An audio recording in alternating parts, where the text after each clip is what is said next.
Hola, mi nombre es María Camila Silva Trujillo, estudiante de medicina de la Fundación Universitaria Juan N. Corpas, segundo semestre. Hoy les voy a hablar del cerebro humano. El cerebro humano es una muy compleja maquinaria biológica que contiene millones de neuronas y miles de conexiones entre ellas.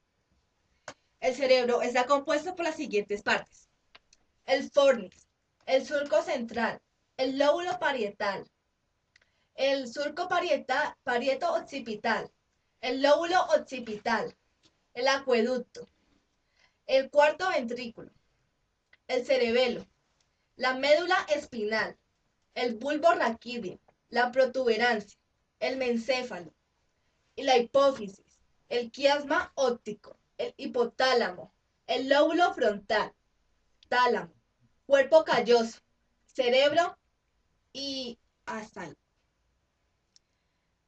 Está dividido por dos hemisferios, hemisferio derecho y hemisferio izquierdo. Los dos hemisferios están unidos por un cuerpo calloso formado por fibras que cruzan de un hemisferio a otro. La corteza cerebral es una capa de sustancia gris que se extiende sobre la superficie de los dos hemisferios. Bueno, ya sabemos qué es el cerebro humano, cuáles son sus partes y cómo está conformado en hemisferio derecho y hemisferio izquierdo. Cada uno hace distintas funciones, pero los dos se complementan entre sí. Ahora nos vamos a centrar en la neurona, la parte principal del cerebro humano. La neurona es considerada la unidad estructural y funcional fundamentalmente del sistema nervioso. Esto quiere decir que las diferentes estructuras del sistema nervioso tienen como base grupos de neuronas. Además, la neurona es la unidad fundamental porque puede aislarse como componente individual y puede llevar a cabo la función básica del sistema nervioso. Esta es la transmisión de información en la forma de impulsos nerviosos. La neurona también es un tipo de célula con unos componentes estructurales básicos que le permiten llevar a cabo la función distintiva de transmitir cierto tipo de mensajes a los que se le conoce como impulsos nerviosos. Algunas de estas partes de la neurona son similares a las de las demás células. Otras partes le son distintas. A continuación se listan las estructuras principales de la neurona. Soma o cuerpo celular. Esta parte incluye el núcleo. Al igual que todas las demás células, las neuronas tienen un núcleo. En esta parte es donde se produce la energía para el funcionamiento de la neurona. Una diferencia importante entre el núcleo y las neuronas: no está capacitado para llevar a cabo la división, o bien sea la mitosis. Se lleva a cabo, las neuronas no reproducen. ¿Qué implica esto?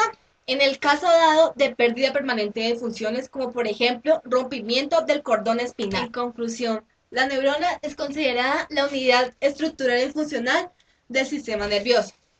La sinapsis es el lugar donde se unen las dos neuronas para poder pasar los impulsos nerviosos de una neurona a la otra. Y el ATP neuronal es la molécula de energía que ayuda a los impulsos nerviosos. Esa molécula se produce la enzima ATP-pasa, que es la que bombea los iones para tener el buen funcionamiento de la neurona. Ahora vamos a resolver algunas preguntas de daños que se pueden dar a nivel cerebral. ¿Qué pasa a nivel de cerebro si una persona hace ayuno, desde dejar de consumir desayuno o ayuno de 24 horas? Primero que todo, las personas que pueden hacer ayuno son las que deben estar en buenas condiciones de salud. Si una persona es hipoglucémica o tiene diabetes, si tiene acidez estomacal, no debe ayudar. El ayuno no es para todos. Los niños no deben ayudar. Las personas a quienes puede beneficiar un ayuno se les conoce tres mecanismos. Reduce el estrés oxidativo, es decir, que reduce la acumulación de radicales oxidativos en las células. Aumenta la sensibilidad de la insulina y retarda el envejecimiento. Un ayuno produce consecuencias en personas no sanas como alteraciones del sueño, fatiga crónica, aumento de grasas, entre otras. Si la persona tiene un problema de salud grave, afecta al sistema nervioso. Otra pregunta es: ¿qué pasa si esa persona tiene un problema a nivel pulmonar que le impide mantener una presión arterial de 60 a nivel de Bogotá y tiene una presión arterial de 40? El paciente, al tener una presión arterial de 40, cuando un nivel normal es de 60, y adicionalmente presenta un problema a nivel pulmonar, es muy posible que se desarrolle una deficiencia respiratoria. hipoxémica, que se caracteriza por una presión arterial menor a 60 miligramos de mercurio, con una presión arterial normal o baja, y la podemos definir como la incapacidad del pulmón para oxigenar la sangre. Se asocia también con una fatiga muscular inspiratoria, puede llevar a una arritmia grave. Otra pregunta es, ¿qué pasa en una persona que tiene un fenómeno obstructivo por ateroma y le impide el flujo de sangre hasta las neuronas? Bueno, una persona presenta un cúmulo de colesterol en una arteria y estos facilitan que la placa de ateroma se pueda romper y permitir que las plaquetas se activen y formen un trombo. Cuando el trombo se forma, este impide el flujo de la sangre a las neuronas y se presenta un accidente cerebrovascular.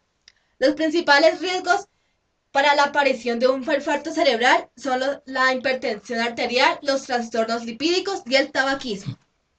Ahora vamos a saber por qué un paciente entra en coma. Bien sabemos que el coma es un estado profundo de inconsciencia. Una persona en coma está viva pero incapaz de moverse o responder a su entorno. El estado de coma se puede presentar como una complicación de una enfermedad subyacente o como resultado de lesiones tales como traumatismo del cráneo. El estado de coma rara vez dura más de 2 a 4 semanas. El resultado depende de la causa, la severidad y el sitio de la lesión. La gente puede salir de un coma con problemas físicos, intelectuales y psicológicos. Algunas personas pueden permanecer en coma durante años o incluso décadas. Para esa gente, la causa de muerte más común es una infección como una neumonía. Ahora vamos a explicar los 4 estadios del coma. Primer grado, defensa selectiva al dolor, movimiento de pupilas intacto, movimiento de los ojos por el estímulo del órgano del equilibrio intacto. Segundo grado, desordenada defensa al dolor, movimiento en masa, viscar o movimiento divergente de los ojos. Tercer grado, sin defensa, solo reflejos fugaces, falta el reflejo vestíbulo ocular, reacción pupilar debilitada. Cuarto grado, sin reacción al dolor, sin reacción de las pupilas, falta los demás reflejos de protección.